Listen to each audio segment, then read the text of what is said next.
nós estamos, como eu falei, crendo que Deus ele vai fazer desse trabalho um grande trabalho.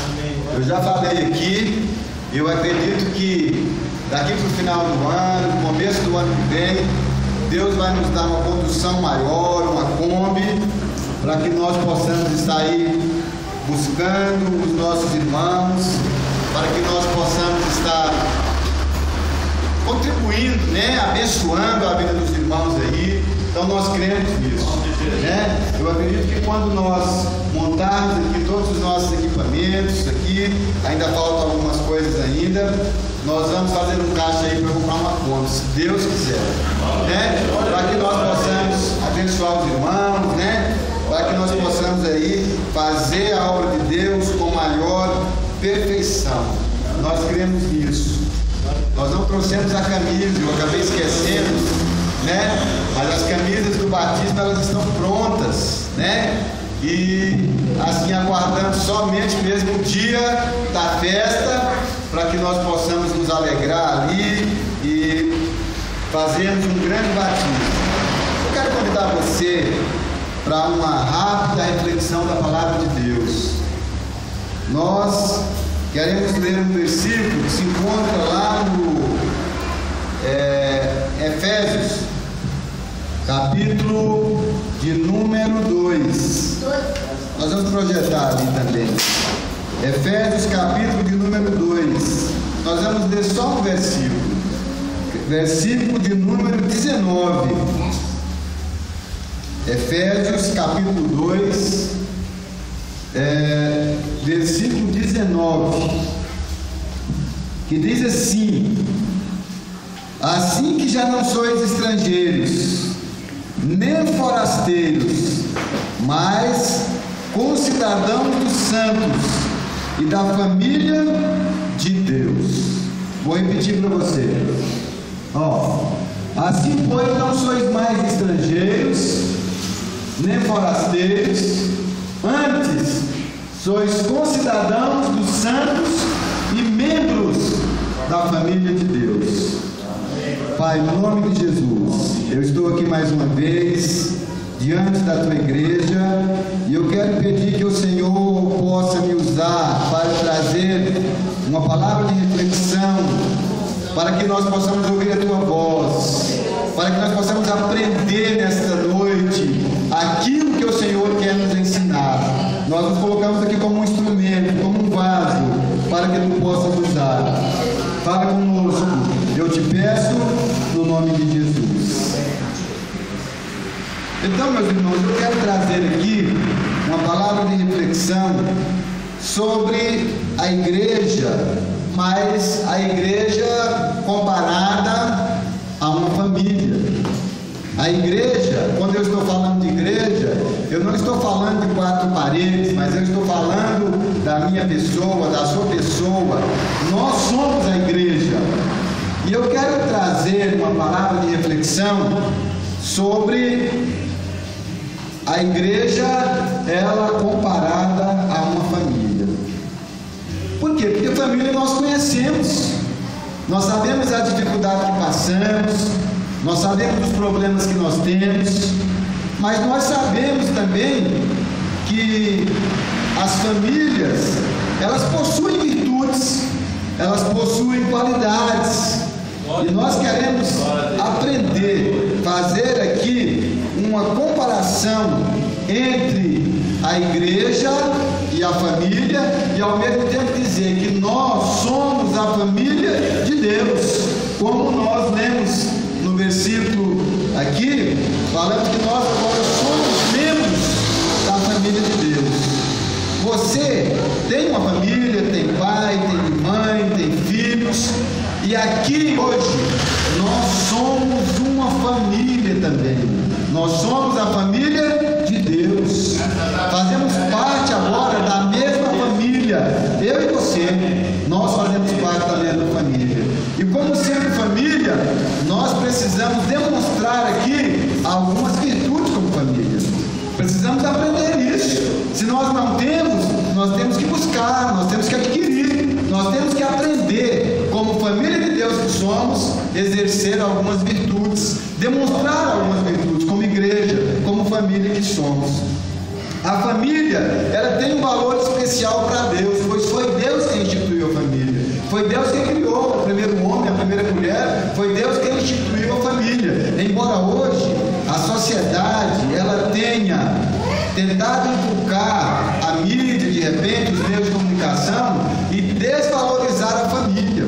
Quando nós vemos, por exemplo, as novelas, nós vemos o quê? É uma verdadeira desvalorização das famílias, ensinando os filhos a serem rebeldes, a se rebelarem contra os pais. Não sei se vocês viram, eu não deixo, mas a gente passa, quando a gente muda de canal para um jornal, vocês viram aquele novela, seriado, não sei como poderia chamar, que fala de coração rebelde, enquanto que a Bíblia não nos ensina isso. Ela ensina que nós temos que ser obedientes a Deus, é a palavra de Deus, é obedientes aos pais.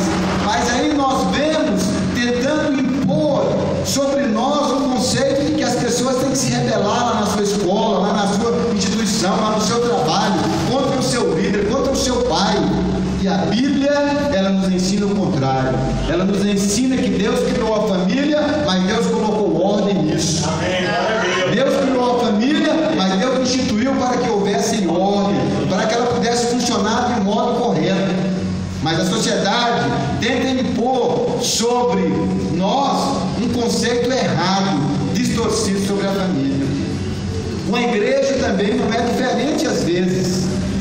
Você está aqui hoje, você está porque você foi convencido de que esse é o melhor lugar para você estar. Você foi convencido, não foi por mim, não foi por alguém, mas o Espírito Santo, ele convenceu você de que esse é o melhor lugar para você estar. Mas a grande verdade é que algumas pessoas tentam dizer: você vai fazer o que na igreja? Igreja está lá para tomar o seu dinheiro, o pastor está lá para se enricar às suas custas, tentando mudar um conceito que é genuinamente bíblico, que nós como igreja, nós somos e devemos ser o caráter de Cristo. Devemos representar o caráter de Cristo. A igreja não pode nos ver como sendo algo nocivo a esta sociedade. Muito pelo contrário. Jesus disse: olha, vós sois a luz do mundo, vós sois o sal da terra. Isso quer dizer que eu e você, que nós como igreja, nós temos a condição de fazer a diferença neste mundo tenebroso. Aleluia, glória a Deus. E do mesmo modo que Deus projetou essa família, que Deus criou essa família, Deus também instituiu a igreja. E a igreja, ela foi criada para fazer a diferença aqui na terra. Quando o homem pecou, lá no jardim do Éden, quando o homem pecou, desobedeceu a Deus, comeu do fruto proibido, Deus, ele tinha um projeto especial para o homem e para nós, para a raça humana. Mas o homem pecou e Deus, ele foi obrigado a emendar esse projeto, porque o homem pecou.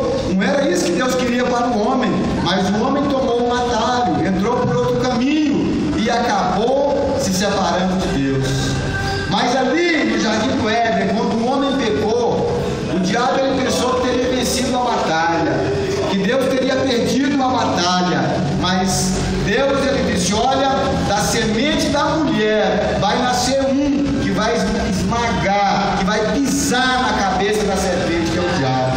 Aleluia, glória a Deus. E Jesus foi esse homem que nasceu, que cumpriu o seu ministério, que se tornou humano aqui entre nós e que edificou a igreja, que é eu e você. Nós somos a igreja. Jesus Cristo foi ele quem edificou a igreja. E ele, falando sobre a construção desta igreja, a edificação dessa igreja, ele disse para Pedro: Pedro, tu és pedra, e sobre esta pedra, voltando-se para ele, disse: olha, eu edificarei a minha igreja, e as portas do inferno não prevalecerão contra ela. Aleluia. Isso estava falando da igreja, que somos nós, que é eu e que é você. Glória a Deus por isso. Então nós somos a igreja que foi fundada na pessoa de Jesus.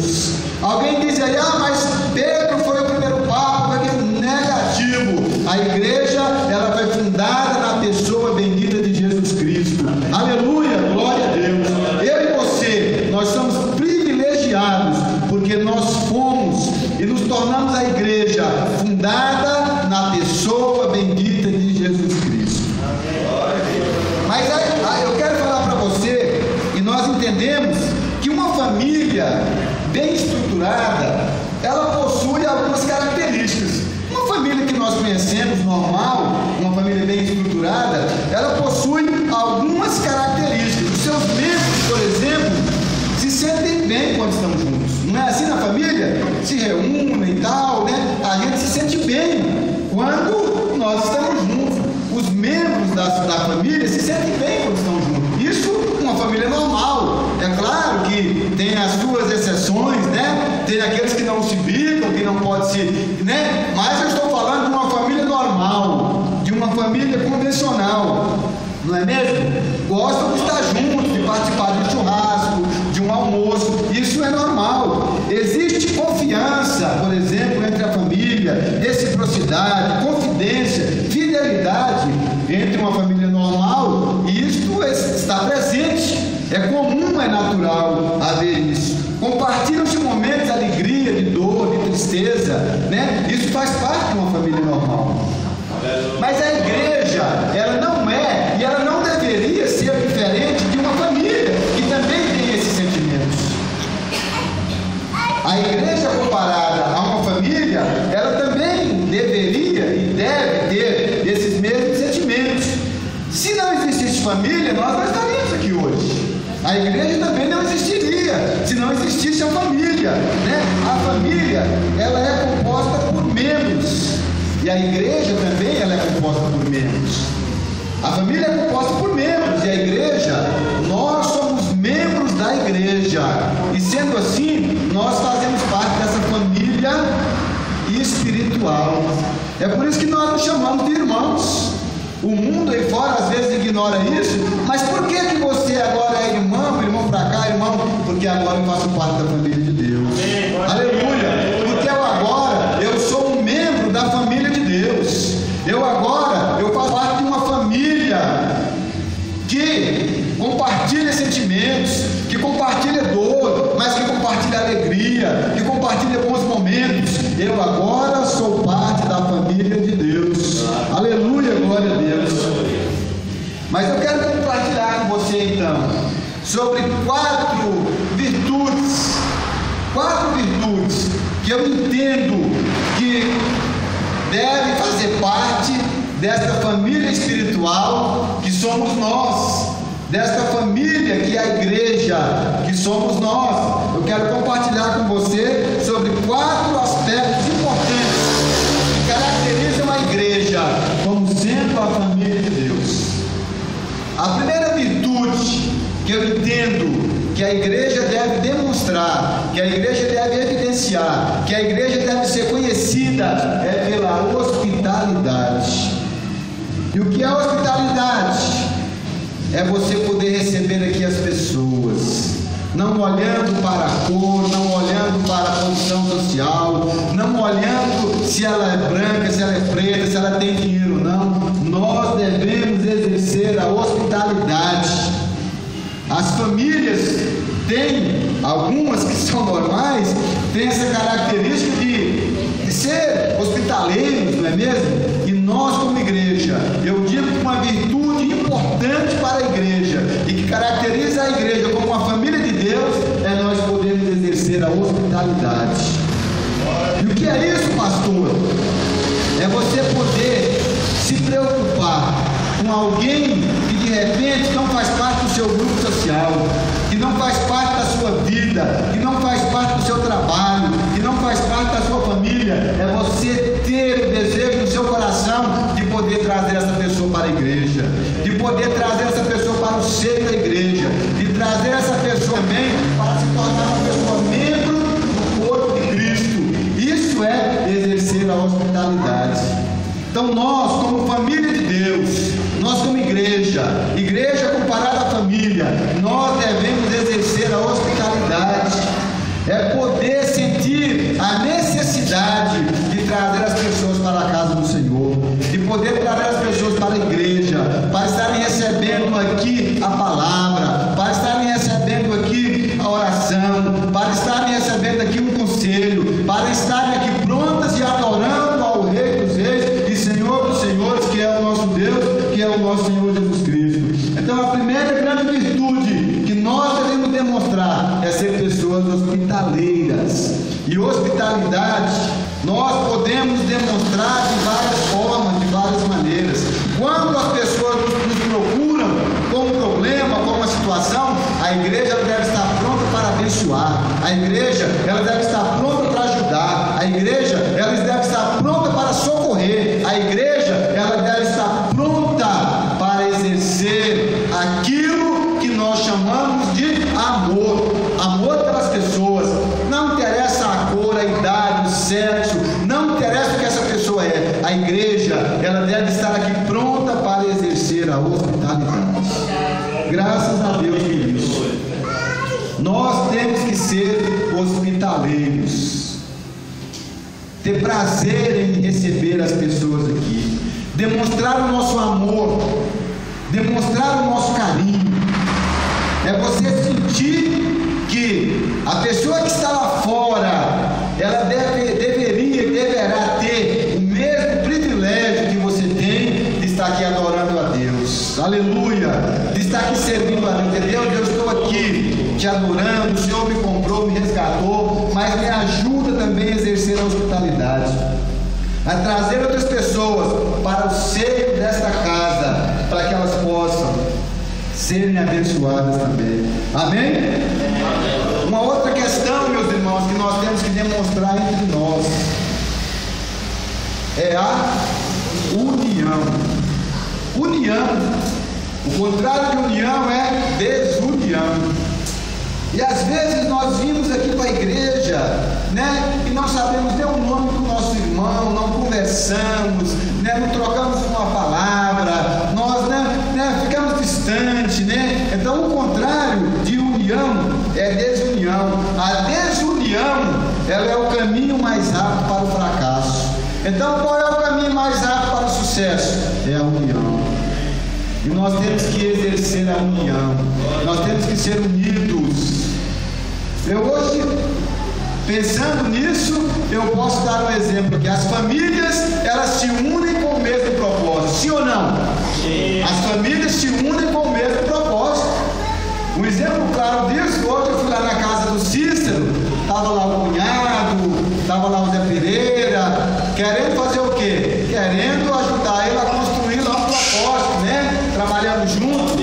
Então as famílias, elas se unem com o mesmo propósito. A igreja não deve ser diferente. Nós temos que nos unir com o mesmo propósito. E o propósito pode ser de adoração, de louvar o nome do Senhor, de estarmos juntos aqui, de buscarmos o crescimento da igreja, de buscarmos o batismo com o Espírito Santo. Nós temos que estar unidos com o mesmo propósito. É por isso que quando nós falamos aqui, irmãos, vamos participar. Você está sendo convidado a participar como família de Deus, e demonstrando que nós estamos unidos com o mesmo propósito. Eu volto a repetir, a desunião é o caminho mais rápido para o fracasso. Isso quer dizer que o caminho mais rápido para o sucesso é a união. Esteja unido com esta obra, esteja unido com esse trabalho, esteja unido comigo, que eu estarei unido com você, para que nós possamos fazer a obra de Deus, e possamos fazer bem feito, e possamos fazer melhor, e possamos fazer com perfeição, e possamos fazer com dedicação, porque eu sozinho eu não dou conta, eu não consigo. Mas se você estiver unido comigo, dizendo, pastor, nós vamos remar junto, nós vamos trabalhar junto, nós vamos conseguir junto, nós vamos prosperar junto, Deus vai nos abençoar, porque Ele quer que nós sejamos unidos, que nós sejamos abençoados, que nós possamos prosperar. Foi para isso que Ele nos chamou. Aleluia! Eu gosto de usar, eu passei por várias outras igrejas, e eu gostava de dizer com as pessoas, olha, nesse problema seu, eu vou te ajudar. É um touro que nós temos que derrubar. Eu vou pegar no chifre, você vai pegar no rabo, e nós vamos jogar ele no chão, e nós vamos conseguir vencer. E eu digo mesmo para você, eu conto com você nessa obra, eu conto com você nesse trabalho. Não seja desanimado, não seja triste, não, nós estamos aqui unidos com o mesmo propósito,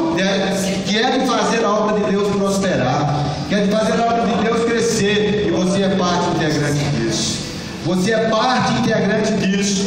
Você é parte integrante desse processo que Deus tem colocado em nossas mãos. Um outro aspecto que eu entendo que caracteriza a igreja e como família é a questão da prosperidade também. Mas o que tem a ver, pastor? Prosperidade com família tem tudo a ver. Existe uma inversão de valores muito grande que às vezes nos atinge. Somos influenciados sobre um conceito equivocado de prosperidade. Para Deus existem pobres ricos e existem ricos pobres. Parece um contrassenso, não é? Mas para Deus existe pobres que são ricos, mas existe também ricos que são pobres. Deus olha por esta ótica.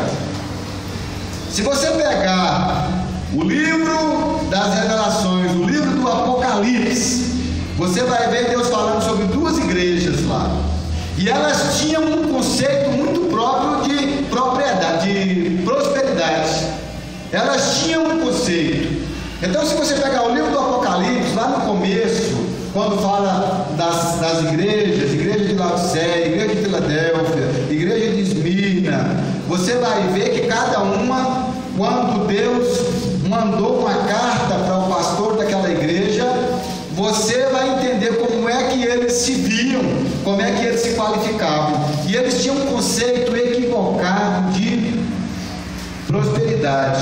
A igreja de Esmirna, que é uma das igrejas que também recebeu a sua carta, teve uma carta endereçada a ela, uma das igrejas da Ásia Menor, conhecida como a igreja perseguida, a igreja sofrida. Deus disse que conhecia a sua pobreza. Escrevendo para ela, Deus disse: olha, eu conheço a tua pobreza, mas que tu és rica. Ela se considerava uma igreja pobre, do conceito de prosperidade. Deus falou: eu conheço a tua pobreza, eu sei a tua pobreza, mas tem uma coisa: você é rico. Aí é que justifica o que eu falei. Para Deus existem pobres que são ricos e existem ricos que são pobres. Aquela igreja se considerava uma igreja pobre, de repente, sem recursos, sem condições financeiras, mas Deus falou: tu és rica, tu és rica. Então nós vemos qual é o conceito de prosperidade que Deus tem. As famílias, elas querem ver os seus membros prosperarem, crescerem, progredirem, alcançarem o sucesso. E eu pergunto para você, nós como igreja e como famílias de Deus, nós temos que ter o mesmo sentimento. Você tem que olhar para o seu irmão e desejar que ele prospere, que ele seja abençoado, e dizer para ele: olha, irmão, a sua prosperidade é a minha prosperidade também, a sua bênção é a minha bênção também. Você vai se alegrar pela bênção e eu vou me alegrar com você também, porque eu quero que você prospere, eu quero que Deus te abençoe, eu quero que Deus te faça grande, eu quero que Deus te faça um vencedor, e a sua vitória, ela é a minha vitória também. Aleluia! Glória a Deus! E outra igreja que também recebeu uma carta, que está lá no livro do Apocalipse, no começo, ela era uma igreja que se dizia: olha, eu sou rica, tenho tudo, não tenho falta de nada, eu tenho todas as coisas. E Deus disse: olha, você é cego, pobre, nu e miserável. Então são pessoas que se consideravam ricas, mas para Deus eram pobres demais. Uma igreja que se considerava rica, mas que para Deus ela era de uma pobreza grande, de uma pobreza maior. Então nós entendemos que prosperidade, do ponto de vista de Deus, Deus quer que nós sejamos prósperos como família, Deus quer que nós sejamos prósperos como igreja. É por isso que eu estou dizendo para você que nós vamos crescer, que o nosso trabalho vai crescer, que nós vamos alcançar muitas vidas, muitas pessoas, porque esse é o desejo do coração de Deus. Hoje eu estava conversando com uma pessoa e eu falei com a minha esposa, eu falei: ó, isso só reforçou o desejo do meu coração. E eu estava conversando com ele fazendo um trabalho, é o pastor da igreja Maranata, e ele fazendo, quando eu vinha da casa do Cícero, e e ele fazendo lá uma construção, e tinha mais ou menos uns 10 jovens lá ajudando com ele, fazendo massa, numa alegria só. E ele disse: olha, pastor, ganhei todos para Jesus, discipulei todos, são todos meus filhos na fé, batizei todos eles. Eu disse: glória a Deus, aleluia. Isso tem sentido no reino de Deus, meus irmãos. Isso tem peso no reino de Deus. Quando nós nos preocupamos com as pessoas que estão lá fora, que nós trazemos para a igreja, que nós trazemos para o seio da família, e nós vemos que Deus faz uma obra especial, que Deus muda, isso tem peso. Eu falei: é verdade, esse é o caminho. Eu falei: esse é o caminho que eu tenho que continuar seguindo, é apostar que Deus me chamou para poder conquistar as almas que ainda não conhecem Ele. Eu não tenho que convidar pessoas que já são crentes de outra igreja para encher a nossa igreja, não, mas eu tenho que me preocupar em dizer: olha, eu vou atrás das almas perdidas, eu vou atrás das pessoas que não conhecem o Senhor.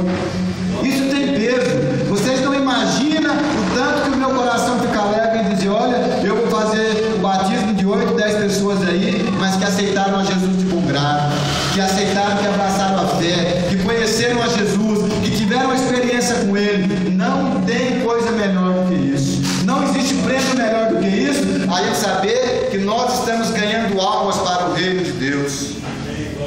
Glória a Deus por isso. Um outro aspecto que eu entendo que caracteriza a família e nós, a igreja, como sendo família de Deus, é a esperança. Eu finalizo aqui com essa última virtude que nós chamamos de esperança. Esperança, a maior esperança da igreja está fundamentada no arrebatamento e no encontro com Jesus.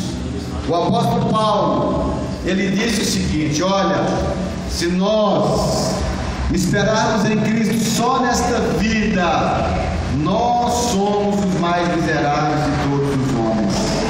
O apóstolo Paulo disse: se nós esperarmos em Cristo só nessa vida, nós somos os mais miseráveis de todos os homens. Então, uma outra virtude que eu considero importante para a igreja, como família de Deus, é exercermos a esperança. Crente tem que ter esperança, meu irmão. Crente tem que ter esperança. Crente não pode ser moleza, molenga, frouxo, não. Por que você é? Por que você está passando isso? Não, eu creio, eu estou esperando, eu creio que Deus vai me abençoar, eu creio que Ele vai me ajudar, eu creio que vai resolver o meu problema. E ainda para completar, eu sei que a minha esperança, eu vou morar com Ele na glória. Aleluia! Glória a Deus! Então, temos problemas, temos dificuldades, mas a nossa esperança, ela tem que estar pronta, ela tem que estar evidenciada, a nossa esperança em Cristo Jesus. Você não pode jogar a toalha no chão com qualquer coisa. Onde é que está a sua esperança? Onde é que está a sua fé? Onde é que está a sua convicção? O apóstolo Paulo disse, eu repito, nós não podemos esperar em Cristo apenas nesta vida. Se nós fizermos isso, nós somos os mais miseráveis de todos os homens. Aleluia! Mas ele disse: olha, nós esperamos um Salvador, o Senhor Jesus Cristo, que transformará o nosso corpo abatido para ser conforme o seu corpo glorioso. Em outro texto ele disse: olha, a nossa cidade está nos céus, de onde também esperamos o Salvador, o Senhor Jesus Cristo. Então nós temos que ter esperança. Aleluia! O mundo aí fora usa um provérbio que diz: enquanto há vida, a esperança. Aleluia! Então não desista, não desanime, não desista, não desanime. E diz que é um provérbio que é uma verdade, né? É um provérbio, né? Mas o mundo aí fora conhece isso. O mundo aí fora diz que enquanto há vida, a esperança. E é uma verdade bíblica. Enquanto há vida, há esperança. E nós cremos que o Senhor Jesus Cristo é aquele que nos faz crer e esperar nas promessas que Ele tem nos dado. Aleluia! Nós estamos passando por um processo. E essa fase, depois que nós realizarmos o primeiro batismo, você tem que se conscientizar mais ainda que você é um multiplicador dessa obra. Você tem que se conscientizar mais ainda que você é um multiplicador, que você é uma pessoa que vai